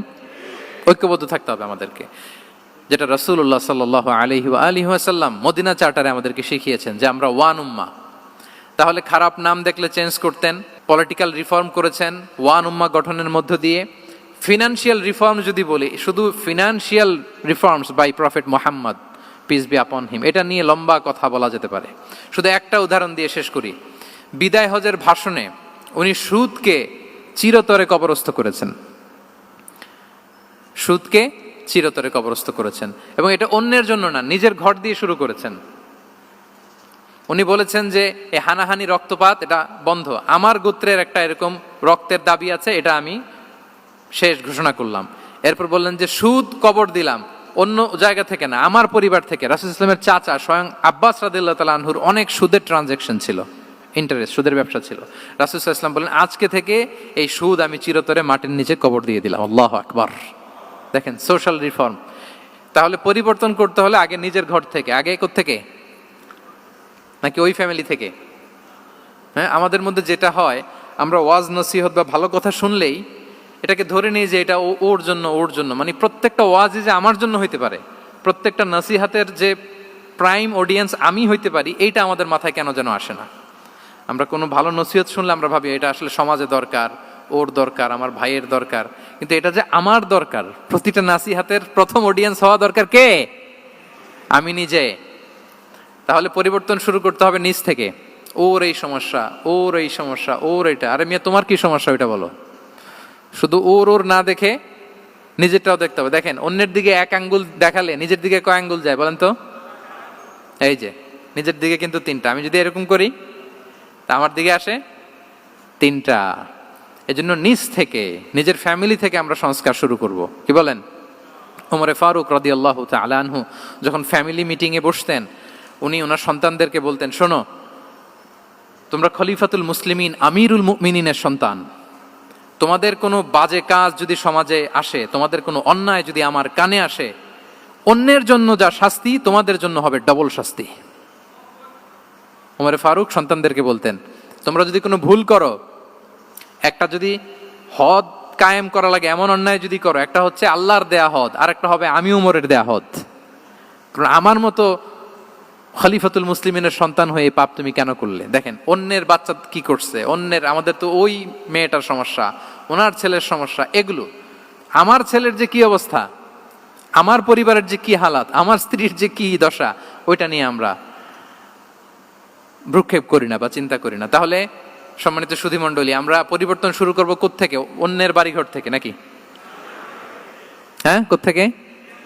নিজ থেকে। আল্লাহ তাআলা আমাদেরকে তৌফিক দান করুক। 5 নম্বরে হচ্ছে ওপেন মাইন্ডেড। আমার প্রিয় নবী বলেন, ওপেন মাইন্ডেড ছিলেন না ন্যারো মাইন্ডেড? সবাই বলবেন, গ্যালারির সবাই আওয়াজ করে, তিনি ওপেন মাইন্ডেড না ন্যারো মাইন্ডেড ছিলেন? রাসূলুল্লাহ সাল্লাল্লাহু আলাইহি ওয়া আলিহি ওয়াসাল্লাম ওপেন মাইন্ডেড ছিলেন। যে কেউ ওনাকে অ্যাপ্রোচ করতেন পারতেন easily. He was very approachable.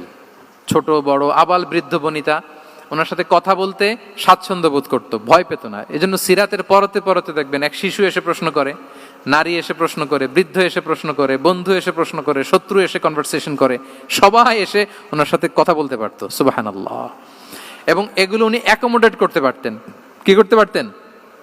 Accommodate করতেন। ছোট্ট একটা উদাহরণ দেই, আসির আল হালাবিয়া থেকে নেয়া একটা বিখ্যাত সিরাতের গ্রন্থ। বদরের যুদ্ধে রাসূল সাল্লাল্লাহু আলাইহি ওয়াসাল্লাম বদরের মাঠে সেনা ক্যাম্প স্থাপন করলেন। কি ক্যাম্প? সেনা ক্যাম্প স্থাপন করলেন। আল হুবাব ইবনুল মুনজির রাদিয়াল্লাহু তাআলা আনহু এক সাহাবী, উনি বললেন, ইয়া রাসূলুল্লাহ, এই যে সেনা শিবির যে এখানে স্থাপন করলেন, এটা কি আপনার নিজের ইচ্ছায় না আল্লাহর আদেশে? দেখেন, সেনাপতিরে কোনো সাধারণ সৈনিক এই প্রশ্ন করতে পারে?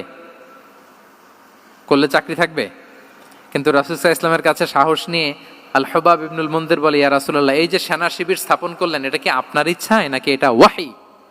রাসূল সাল্লাল্লাহু আলাইহি ওয়াসাল্লাম বললেন, না, এটা ওয়াহি না, এটা ওয়াহি না, বাল হুয়া রায়ু ওয়াল হারবু ওয়াল মাকিদা, না, এটা যুদ্ধের কৌশল হিসেবে আমি করেছি।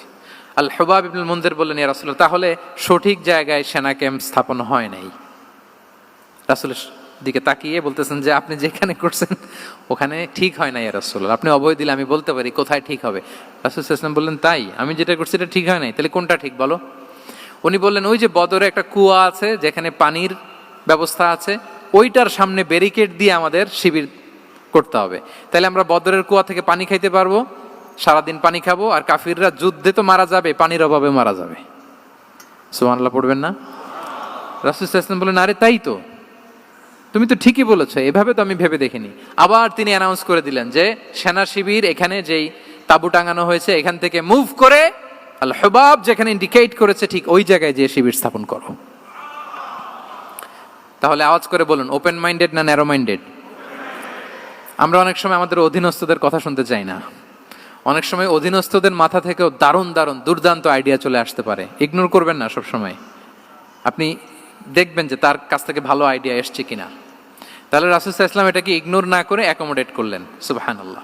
খন্দক যুদ্ধের কথা যদি দেখি, পরীক্ষা খননের অ্যাডভাইস কে দিয়েছিল? মক্কার কোন লোক? মদিনার? কে দিয়েছিল? সালমান আল ফারিসি। বাড়ি কোথায়? ইরান, পারস্য। হি ওয়াজ পার্সিয়ান বেসিকলি। তাহলে দেখেন, সেই পারস্য থেকে এসে বললেন যে এখানে পরীক্ষা খনন করলে ভালো হয়। 5.5 কিলোমিটার পরীক্ষা খনন করে ফেললেন। 4.5 মিটার প্রশস্ত, 3.5 মিটার হচ্ছে এটার ডেপথ। পুরো মদিনার সবাই মিলে এটা করে ফেললেন। তার মানে আমি সব বুঝি, আমি সব জানি, এই মেন্টালিটি থেকে আমাদের বেড়ে আসতে হবে। এটা হচ্ছে একটা ন্যারো মাইন্ডেড পার্সোনালিটির অধিকারী, যে আমি যেটা বলছি ওইটা, এটার পরে কোনো কথা নেই, এটা ভুল। বরং আমার টিমের মধ্যে থেকে যদি কোনো ভালো অপিনিয়ন আসে সেটা আমি রিভাইজ করব। কি বলেন, পারা যাবে না?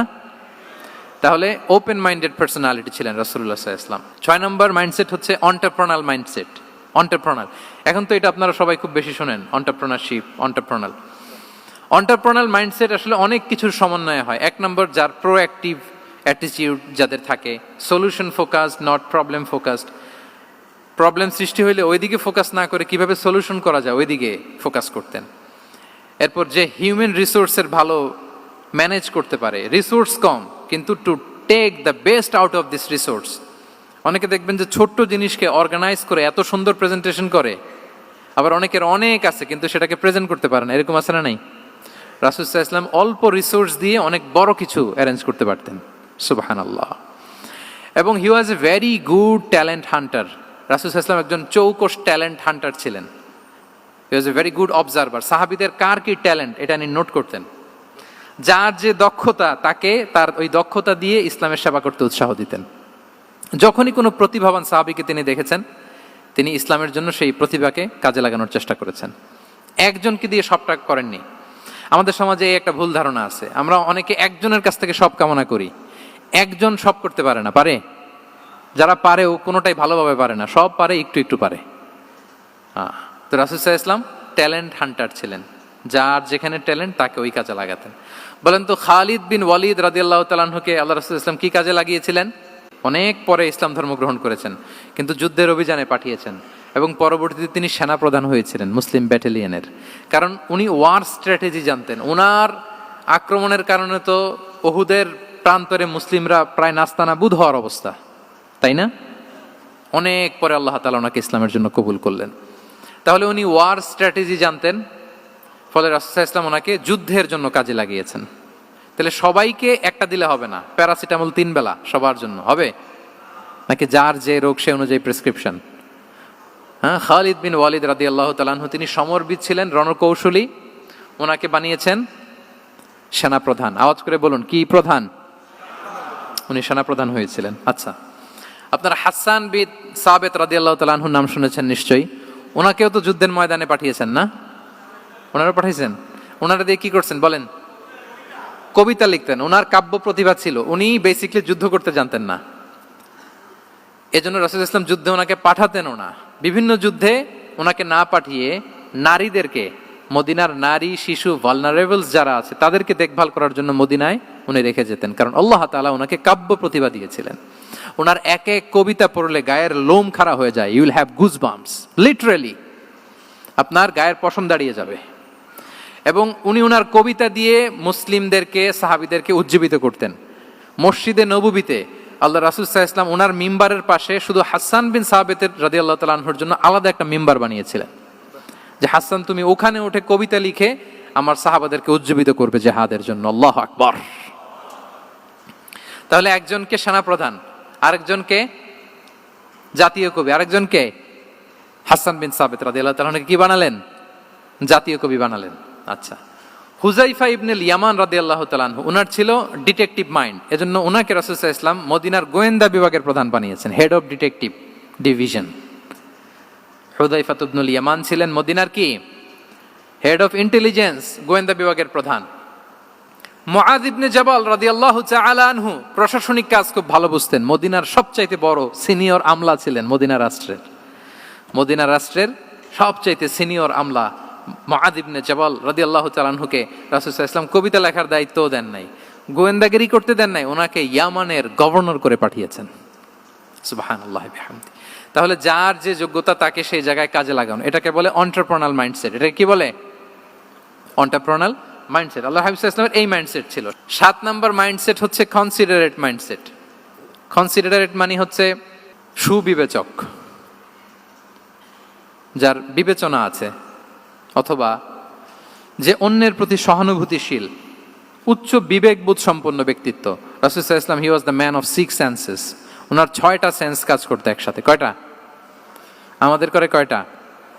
5টা তো আল্লাহ দিছে, অনেকের 3টাও কাজ করে না। কোন দিক দিয়ে কি হচ্ছে? দিন দুনিয়ায় নাই, সে একেবারে অন্য জগতের মানুষ। কি হচ্ছে চোখ কান খোলা নাই, কিছু জানা নাই। কিন্তু রাসূল সাল্লাল্লাহু আলাইহি ওয়াসাল্লাম he was man of 6 senses. চারদিকে কোথায় কি হচ্ছে, কার একটু অসুবিধা হয়ে যাচ্ছে, কার একটু সমস্যা, খুব অন্যের ব্যথায় ব্যথিত ছিলেন, অন্যের দুঃখে দুঃখী ছিলেন। অন্যের প্রতি সহানুভূতি ছিলেন, ম্যান অফ সিক্স সেন্সেস ছিলেন তিনি। সিরাত থেকে দু একটা উদাহরণ দেখেন। একবার রাতের নামাজ, সম্ভবত এশার নামাজ, খুব ছোট্ট করে শেষ করে দিলেন। তো সাহাবারা জিজ্ঞেস করলেন, ইয়া রাসূলুল্লাহ, নামাজ তো এত তাড়াহুড়ো করতে আপনাকে কখনো দেখিনি। তিনি বললেন, আমি নামাজের মাঝখানে এক ছোট্ট বাচ্চার কান্না শুনেছি। আনাস রাদিয়াল্লাহু বর্ণনা করেন যে কানা রাসূলুল্লাহ সাল্লাল্লাহু আলাইহি ওয়াসাল্লাম ইয়াসমাউ বুকা আস-সাবিয়্যি মা উম্মি। আমি যখন নামাজে ইমামতি করছি, পেছনে মহিলাদের কাতারের ওখান থেকে একটা ছোট্ট শিশুর কান্নার আওয়াজ আমার কানে আসলো। দেখেন কি সেন্স। তো আমার মনে হচ্ছিল বাচ্চার কান্নায় পেছনের কাতারে মায়ের বড্ড কষ্ট হচ্ছে, যে মাটা বাচ্চাটাকে নিয়ে এসছে উইমেন প্রেয়ার হলে, তাকে বাচ্চাটাকে ম্যানেজ করতে বা সামলাতে মায়ের বড্ড কষ্ট হয়ে যাচ্ছে আমার মনে হচ্ছে। এজন্য আমি নামাজটা একটু শর্টকাটে শেষ করে দিয়েছি। Could you imagine that? কি নবী আমরা পেয়েছি, কিরকম কনসিডারেট ছিলেন, কতটা সুবিবেচক ছিলেন, অন্যের প্রতি কতটা সহানুভূতিশীল ছিলেন তিনি, অন্যের যাতে কোনো সমস্যা না হয় এটা খেয়াল করতেন। মুআয ইবনে জাবাল রাদিয়াল্লাহু তাআলা আনহুকে মদিনার পাশেই এক মসজিদের ইমাম করে পাঠালেন। উনি ইমামতির দায়িত্ব পেয়ে একবার মাগরিবের নামাজে সূরা বাকারা তেলাওয়াত শুরু করলেন। তো ওনার হয়তো তেলাওয়াত করতে করতে একটা ইমোশন চলে আসছে, উনি তো সুরের ঝংকার দিয়ে তেলাওয়াত করতেছেন। এখন পিছনে যারা মুসল্লি ছিল এরা ছিল সব কৃষিজীবী সাহাবী। এরা কি ছিল? সারা দিন ওট দিয়ে, খেজুর গাছে পানি দিয়ে জান যায় কোনো রকম ফরজ পেরে যায় ঘুমাইতে হবে। এই সাহাবীরা যখন পিছনে দাঁড়াইছে আর উনি ধরছে কোন সূরা? সূরাতুল বাকারা। এখন ওনারা তো আর থাকতে পারে না, ওনার সাথে থাকতে না পারে এক সাহাবী নামাজ রেখে দিয়ে ডাইরেক্ট রাসূল সাল্লাল্লাহু আলাইহি ওয়াসাল্লামের কাছে, কারণ বড় হুজুর তো আছে মদিনায়। যে বিচার দিছে ইয়া রাসূলুল্লাহ, দেখেন এমন একজনকে ইমাম করে অ্যাসাইন করেছেন, উনি মাগরিবের সালাতে সূরা বাকারা পড়ে, আর আমরা হচ্ছি কৃষিজীবী শ্রমজীবী সাহাবী, আমাদের তো এত বড় কেরাতের সাথে জয়েন করা সম্ভব না। রাসূল সাল্লাল্লাহু আলাইহি ওয়াসাল্লাম রেগে গেলেন, চেহারাটা আগুনের গোলার মতো লাল হয়ে গেল। মুআয ইবনে জাবাল রাদিয়াল্লাহু তাআলা আনহুকে ডেকে পাঠালেন, ডেকে বললেন, আফাত্তানুন আনতা ইয়া মুআয, আফাত্তান, তুমি কি ফিতনা সৃষ্টি করতেছো? ওখানে পাঠাইছি কমিউনিটির ইউনিটি ধরে রাখার জন্য, তুমি ওখানে যে ফিতনা সৃষ্টি করতেছো। তুমি কি সাব্বিহ ইসমা রাব্বিকাল আ'লা এই সূরা তোমার মুখস্থ নাই? ওয়াদ-দুহা ওয়াল-লাইলি ইযা সাজা এটা পারো না? ওয়াশ-শামসি ওয়া দুহাহা এটা মুখস্থ নাই? তো তুমি কেন এই সূরাগুলো দিয়ে নামাজ পড়াও না? কেন পড়াও না? এরপর তিনি বললেন, যখন ইমামতির সুযোগ পাবে, সুযোগ পেয়ে লম্বা কেরাত ধরো না, ছোট্ট কেরাত দিয়ে নামাজ শেষ করো। কেননা তোমার পেছনে বয়স্করা আছে, মুরব্বীরা আছে, অসুস্থরা আছে। জাল হাজা, তার একটা জরুরি কাজ পড়ছিল, যাচ্ছিল, হঠাৎ মাগরিবের আজান, ভাবলো রাস্তার পাশে যেহেতু আজান দিছে নামাজটা পড়ে নেই। নামাজে ঢুইকে দেখছে আপনি সূরা বাকারা ধরছেন, তো বেচারা কি কাজ করবে না কি করবে? আর তার তো নিয়ত ছিল ফরজ নামাজটা পড়ি যে বাস ধরবো, এখন আপনি ধরছেন কোন সূরা? বাকারা। দেখেন রাসূল সাল্লাল্লাহু আলাইহি ওয়াসাল্লাম বললেন, যখন ইমামতির চান্স পাবে ছোট সূরা পড়বে, আর যখন তুমি একা পড়বে ফালিউতাউবিল মাশা, যত লম্বা করতে মনে চায় করো, রুকু করো লম্বা, সেজদা করো লম্বা, কেরাত করো লম্বা। রাসূল সাল্লাল্লাহু আলাইহি ওয়াসাল্লাম তো রাতে আধা ঘন্টা 40 মিনিট প্রথম রাকাতে কেরাত পড়তেন, এরপরে আবার 40 মিনিট রুকুতে থাকতেন, রুকু থেকে দাঁড়ায় আবার 40 মিনিট, আবার সেজদায় যেয়ে 40 মিনিট, এরপরে সেজদা থেকে 2 সেজদার মাঝখানে আবার 40 মিনিট, 2 রাকাত দিয়ে এরকম রাতও শেষ করে দিয়েছেন। তো আপনার লম্বা যদি পড়তে মনে চায়, আপনি তো আপনার ব্যক্তিগত নফল সালাতে এভাবে লম্বা করবেন। কিন্তু আমাদের হয়ে গেছে উল্টা, একাকী নামাজ কোন রকম রুকু সেজদা এরকম হয়ে গেছে না অনেকটা। কিন্তু ইমামতির সুযোগ পেলে মাশাআল্লাহ, আল্লাহু আকবার, এইবার শুরু হয়েছে শাইখ সুদাইসির কণ্ঠে এই লম্বা করে। এখন পেছনে মুসল্লিদের কি দশা ওইটা আর আমরা খেয়াল করি না। না, আমাদেরকে অন্যের প্রতি সহানুভূতিশীল হতে শিখিয়েছে ইসলাম, কনসিডারেট হতে শিখিয়েছে, সুবিবেচক হতে শিখিয়েছে, যেটা রাসূল সাল্লাল্লাহু আলাইহি ওয়াসাল্লাম করেছেন। এবং রাসূল সাল্লাল্লাহু আলাইহি ওয়াসাল্লাম কোনো কাজে কাউকে পাঠালে ওনার বিখ্যাত সে বাণীটা বলে দিতেন যে ইয়াসসিরু ওয়ালা তুআসসিরু বাশশিরু ওয়ালা তুনাফিরু, সহজ করে উপস্থাপন করো, কঠিন করো না। সুসংবাদ দিও, মানুষকে দিন থেকে ভাগিও না। আমরা মানুষকে ভয় দেখাই, আমরা এত কঠিন করে ইসলামকে উপস্থাপন করি, মানুষ বলে আগে যেটা করতাম ওইটাই ভালো। তো আমরা যেন দিনকে কঠিন না করি, আমাদের কোনো অ্যাটিটিউডের কারণে যেন মানুষ ইসলাম থেকে ভেগে না যায়। আরেকটা উদাহরণ দেখুন, একবার মাগরিবের কিংবা এশার নামাজে রাসূল সাল্লাল্লাহু আলাইহি ওয়াসাল্লাম লম্বা সেজদা দিলেন। এত লম্বা সেজদা তিনি কখনো দেন না। নামাজ শেষে সাহাবারা জিজ্ঞেস করলেন, ইয়া রাসূলুল্লাহ, আপনি কি নামাজের মাঝখানে অসুস্থ হয়ে গেলেন নাকি? অথবা কোরআনের আয়াত নাজিল হলো নাকি, ওহী নাজিল হলো নাকি? রাসূল সাল্লাল্লাহু আলাইহি ওয়াসাল্লাম বললেন, কুল্লু যালিকা লাম ইয়াকুন ওয়ালাকিন নাবনি ইরতাহালানি ওয়া কারিহতু আন উআজ্জিলাহু হাত্তা ইয়াকদিয়া হাজাতাহ বললেন না, অসুস্থ হই নাই, ওহিও নাজিল হই নাই। আমি যখন সেজদায় গিয়েছি আমার দুই ছোট নাতি হাসান হোসেন আমার কাঁধের উপরে চেপে বসেছে। যতক্ষণ না ওরা খেলা শেষ না করে নিচে নেমেছে আমি সেজদায় লুটিয়েছিলাম, নেমেছে এরপরে মাথা উঠিয়েছি। আমার মাথা উঠানোর কারণে ওদের খেলার একটু ডিস্টার্ব হবে, এজন্য আমি আর সেজদা থেকে মাথা উঠাই নাই। দেখেন, নাতির খেলার যেন ডিস্টার্ব না হয়। পেছনের মহিলা সারির এক বোনের নামাজের সমস্যা হচ্ছে, এগুলো উনি খেয়াল করতেন, ছোট্ট ছোট্ট বিষয়গুলো উনি খেয়াল করতেন। এটাকে বলে কনসিডারেট মাইন্ডসেট। কি বলে? তাহলে আমরা অন্যের প্রতি যেন সহানুভূতিশীল হই, নাকি শুধু নিজেরটাই দেখব? অন্যেরটা দেখার দরকার আছে না নাই বলেন? 8 নাম্বার হচ্ছে ট্রান্সপারেন্সি। ট্রান্সপারেন্সি মানে হচ্ছে স্বচ্ছতা। ওনার জীবনের চাইতে, ওনার বায়োগ্রাফির চাইতে স্বচ্ছ বায়োগ্রাফি আপনি পাবেন না।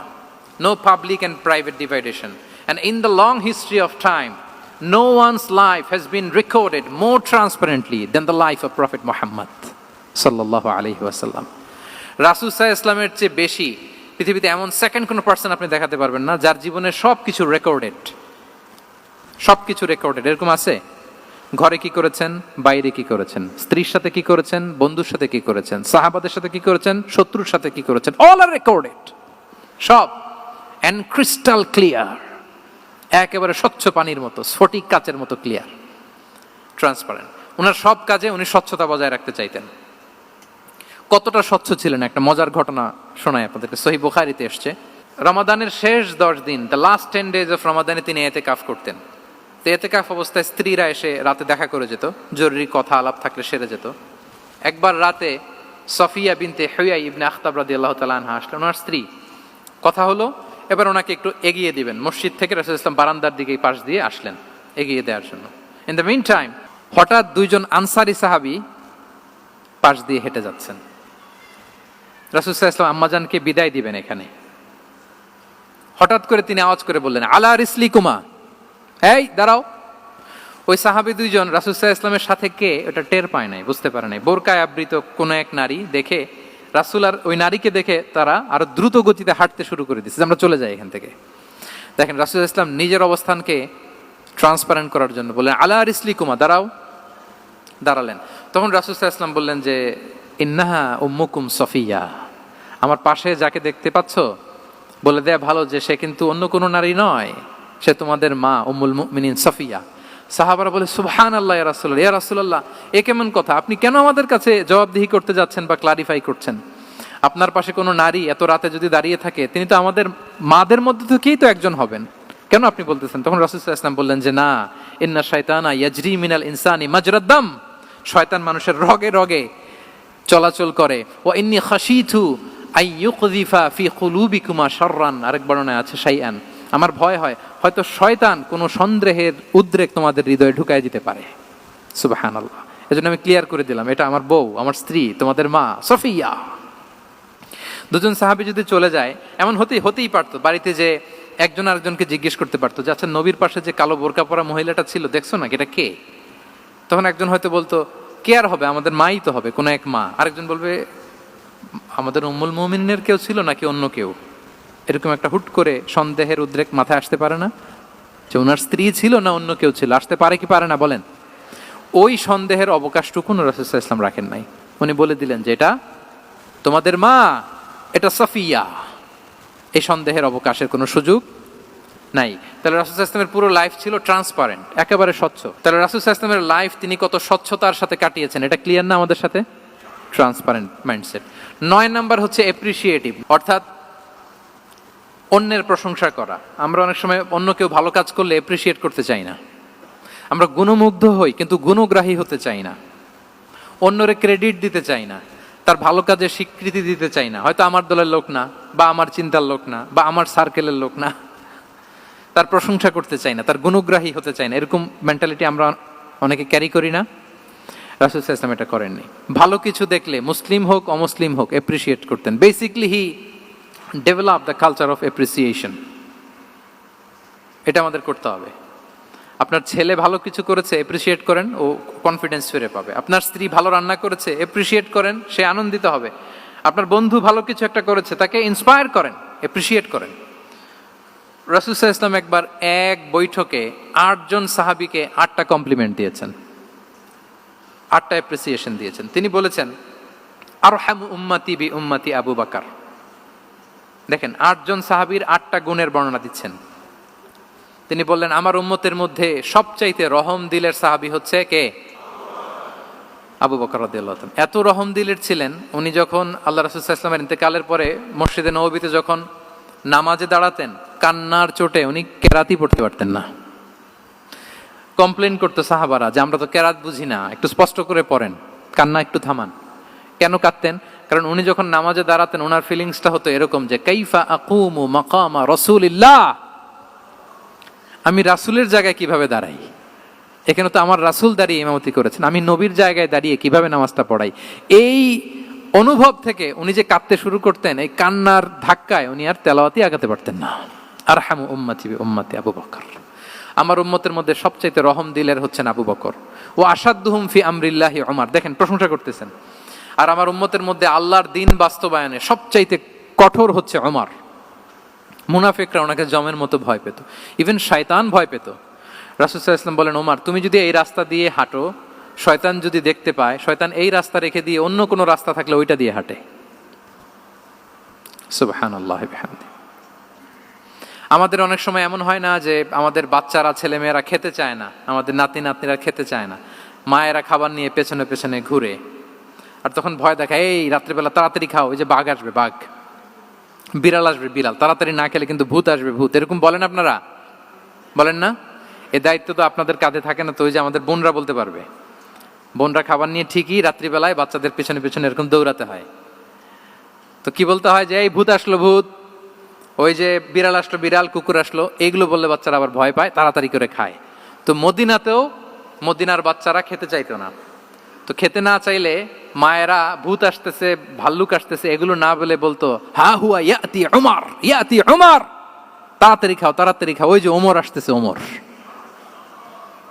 সুবহানাল্লাহি বিহামদিহি। ওয়া আশাদ্দুহুম ফি আমরিল্লাহি উমর।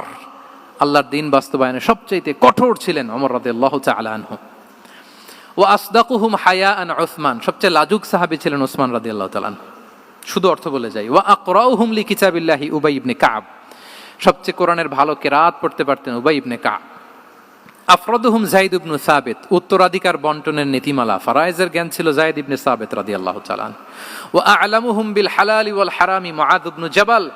এই উম্মতের হালাল হারামের স্পেশালিস্ট সাহাবী হচ্ছেন মুআদ ইবনে জাবাল। আলা ওয়া ইন্না লিকুল্লি উম্মাতিন আমিনান ওয়া আমিনা হাদিহিল উম্মাহ আবু উবাইদা ইবনুল জাররাহ। সব উম্মতের একজন বিশ্বস্ত লোক থাকে, এই উম্মতের সবচাইতে বিশ্বস্ত লোক হচ্ছে আবু উবাইদা ইবনুল জাররাহ। দেখেন 8 জন সাহাবীর 8টা গুণের কথা বললেন। আচ্ছা, রাসূল সাল্লাল্লাহু আলাইহি ওয়াসাল্লাম যখন সাহাবীদের প্রশংসা করেছেন, ওই সাহাবীদের কেমন লেগেছে বলেন তো? ফিলিংসটা ভালো লেগেছে না? হৃদয়ে জুড়িয়েছে, ইন্সপায়ার্ড হয়েছেন, মোটিভেটেড হয়েছেন। সাহাবীদের মধ্যে সবচাইতে সুরেলা গলার কণ্ঠের অধিকারী ছিলেন আবু মুসা আল-আশআরী রাদিয়াল্লাহু তাআলা আনহু। তো রাসূল সাল্লাল্লাহু আলাইহি ওয়াসাল্লাম একবার রাত্রিবেলা তার বাসার পাশ দিয়ে যাচ্ছিলেন, দীর্ঘ সময় ওনার কণ্ঠের তেলাওয়াত শুনলেন। পরের দিন সকালে বললেন যে আবু মুসা, তুমি তো চমৎকার গলায় তেলাওয়াত করো। আবু মুসা বলে, ইয়া রাসূলুল্লাহ, আমি তো কোনোদিন আপনার সামনে দাঁড়িয়ে তেলাওয়াত করি না, আপনি কি করে জানলেন? রাসূল সাল্লাল্লাহু আলাইহি ওয়াসাল্লাম বললেন, গত রাতে তুমি যখন তেলাওয়াত করছিলে, আমি তোমার ঘরের পাশ দিয়ে যাচ্ছিলাম, আমি মনোযোগ দিয়ে শুনেছি। আবু মুসা বলে, ইয়া রাসূলুল্লাহ, আপনি আমার তেলাওয়াত শুনতেছেন, ওইটা জানলে তো আমি ফজর পর্যন্ত তেলাওয়াত চালিয়ে যেতাম, হাত্তাল ফাজর আমি তেলাওয়াত চালিয়ে যেতাম ইয়া রাসূলুল্লাহ। আল্লাহ রাসূল সাল্লাল্লাহু আলাইহি ওয়াসাল্লাম তখন বললেন, লাকাদ উতিতা মিজমারান মিন মাজামিরি আলি দাউদ। হে আবু মুসা, দাউদ আলাইহিস সালামের গলায় আল্লাহ তাআলা যেমনি সুরের ঝংকার দিয়েছেন, এই উম্মতের মধ্যে তোমার গলায় আল্লাহ সেই সুরের লহরী ঢেলে দিয়েছে। বলেন এই অ্যাপ্রিসিয়েশন যখন রাসূলের মুখ থেকে পাইলো কেমন লাগবে ওনার? এখানে ধরেন আপনি কেউ হাফেজে কোরআন শেখ সুদাইস যদি বলে যে মাশাআল্লাহ মাশাআল্লাহ আনতা কারিউল কুররা, আপনাকে যদি এটা বলে কেমন লাগবে আপনার? হ্যাঁ, সারা দুনিয়া তো এটা বলে বেড়াবেন যে শেখ সুদাইস আমার রেসিটেশনের প্রশংসা করেছে, খাবার ইমাম আমার প্রশংসা অ্যাপ্রিসিয়েট করেছে। আর স্বয়ং রাসূলুল্লাহ সাল্লাল্লাহু আলাইহি ওয়াসাল্লাম যখন বলে তোমার গলায় আল্লাহ সুরের ঝংকার ঢেলে দিয়েছে, তখন ওনার কেমন লেগেছে? এজন্য আপনার ছেলে মেয়ে, স্ত্রী, বন্ধু, আপনার সার্কেলের কেউ কোনো ভালো কাজ করলে কৃপণতা করবেন না, অ্যাপ্রিসিয়েট করুন। রাসূল সাল্লাল্লাহু আলাইহি ওয়াসাল্লাম অ্যাপ্রিসিয়েশন আমাদেরকে শিখিয়েছেন। ইভেন মুখাইরেক নামে এক ইহুদি ছিল, মদিনার সব ইহুদিরা বিট্রে করেছে, কিন্তু এই মুখাইরেক নামে এক ইহুদি উহুদের যুদ্ধে মুসলিমদের পক্ষে লড়াই করে নিহত হয়েছে, সে তার কথা রেখেছে। মুসলিম সাহাবীদের শহীদদের লাশের সাথে যখন এই ইহুদি তার লাশও আনা হলো, রাসূল সাল্লাল্লাহু আলাইহি ওয়াসাল্লাম তার দিকে তাকায় বললেন, মুখাইরিক খায়রু ইয়াহুদ, Mukhairiq is the best among Jewish. তিনি বললেন মুখাইরিক, এই পৃথিবীতে যত ইহুদি আছে এখানকার ইহুদিদের মধ্যে মুখাইরিক হচ্ছে সবচেয়ে শ্রেষ্ঠ ইহুদি। দেখেন মুখাইরিক কোন ধর্মের ছিলেন? মুসলিম নাকি? কোন ধর্মের? ইহুদি হওয়ার পরেও তাকে এপ্রিসিয়েশন করতে রাসূল সাল্লাল্লাহু আলাইহি ওয়াসাল্লাম ভুলেন নাই। তাহলে আমরা যেন এপ্রিসিয়েটিভ মাইন্ডসেটের অধিকারী হই। 10 নম্বরে হচ্ছে ফ্লেক্সিবল, মানে কোনো বিষয়ে খুব অনড় হয়ে থাকা, এটা রাসূল ইসলাম ছিলেন না, ফ্লেক্সিবল ছিলেন। আমরা অনেক সময় বলি না যে ভাই আপনি কি 9টায় আসতে পারবেন না 10টায়, বলে আম ফ্লেক্সিবল উইথ দিস, মানে যেটা বলবেন আমার সমস্যা, এরকম ইজি গোয়িং ছিলেন উনি, গো ধরে থাকতেন না, যে কোনো পরিস্থিতিকে সামলে নিতেন। ফ্লেক্সিবল হচ্ছে যে কোনো পরিবেশ পরিস্থিতির সাথে নিজেকে মানিয়ে নেওয়া, খাপ খাওয়া, নিজেকে সামলে নেওয়া, সলিউশন বের করে ফেলা, এটা রাসূল সাল্লাল্লাহু আলাইহি ওয়াসাল্লামের ছিল, এটাকে বলে ফ্লেক্সিবল মাইন্ডসেট। নাজরানের 60 জন খ্রিস্টান পাদ্রী এসেছিল মদিনায় দেখা করতে। এখন এত মানুষকে সম্মানিত মেহমান উনি কোথায় বসতে দিবেন, পরামর্শ করলেন কোথায় বসতে দেওয়া যায়। এক সাহাবী বলে আমার কাছে কিছু খেজুর পাতা আছে, ওটা বিছায়া একটা জায়গা করি ওখানে বসি। রাসূল ইসলাম বললেন না, দামি মেহমান, এটা হয়। আরেকজন বলে বিকেল বেলায় তো সূর্য পড়ে যাবে, পাহাড়ের ছায়ায় উহুদ পাহাড়ের ওই পাশে যেয়ে বসি। রাসূল ইসলাম বললেন না, এটাও তো হয় না। বলতে বলতে ওই 60 জন পাদ্রী চলেই আসছেন এই মানে বিদেশি মেহমান, ফরেন ডেলিগেশন। কি করবেন? রাসূল ইসলাম 60 জনকে মসজিদে নববীর ভেতরে নিয়ে বসালেন, মসজিদে নববীর ভেতরে বসালেন। এবং সিরাতে ইবনে ইসহাকে এসেছে যে তখন ওদের আবার ইবাদতের সময় হয়েছে, রাসূল ইসলাম তাদেরকে ইবাদতেরও সুযোগ দিয়েছেন।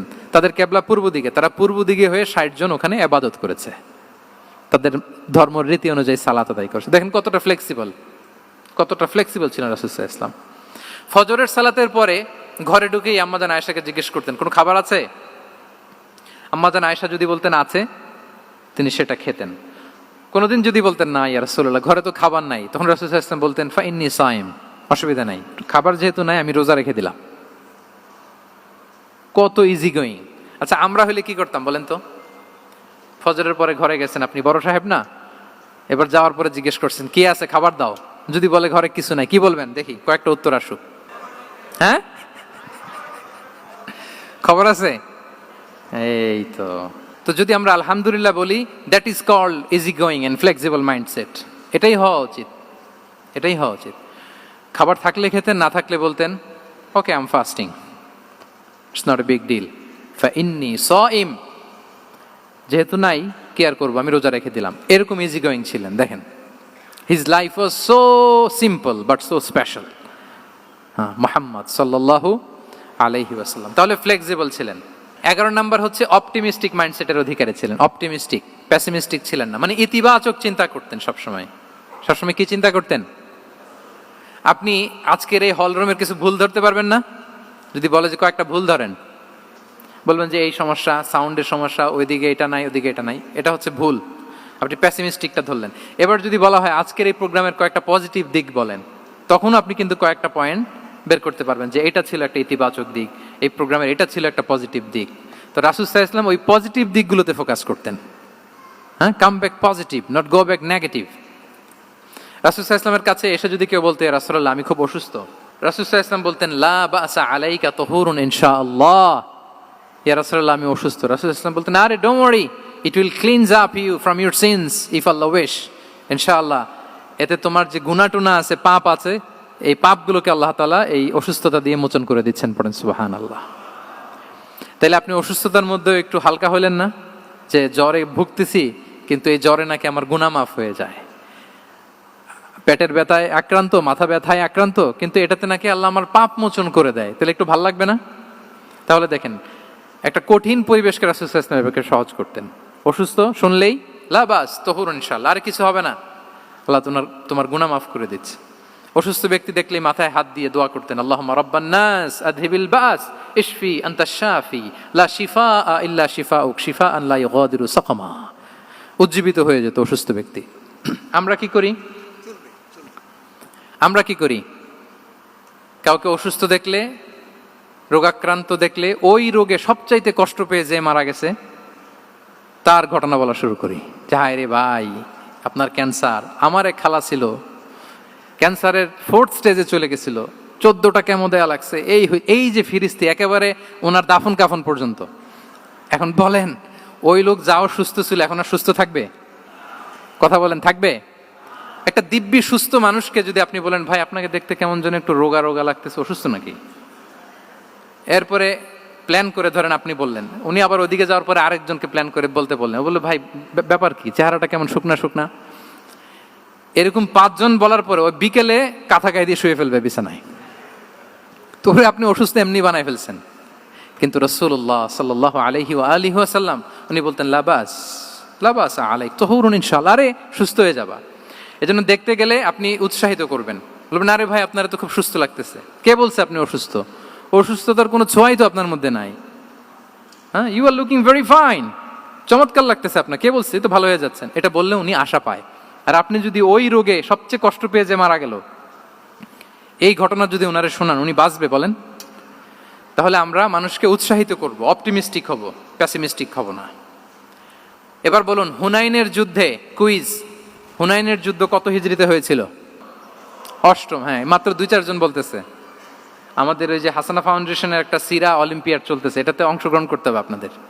আমরা প্রতিদিন একটা করে কুইজ জানান দিচ্ছি মানুষদেরকে, একেবারে সব মুখস্থ হয়ে যাবে ইনশাআল্লাহ।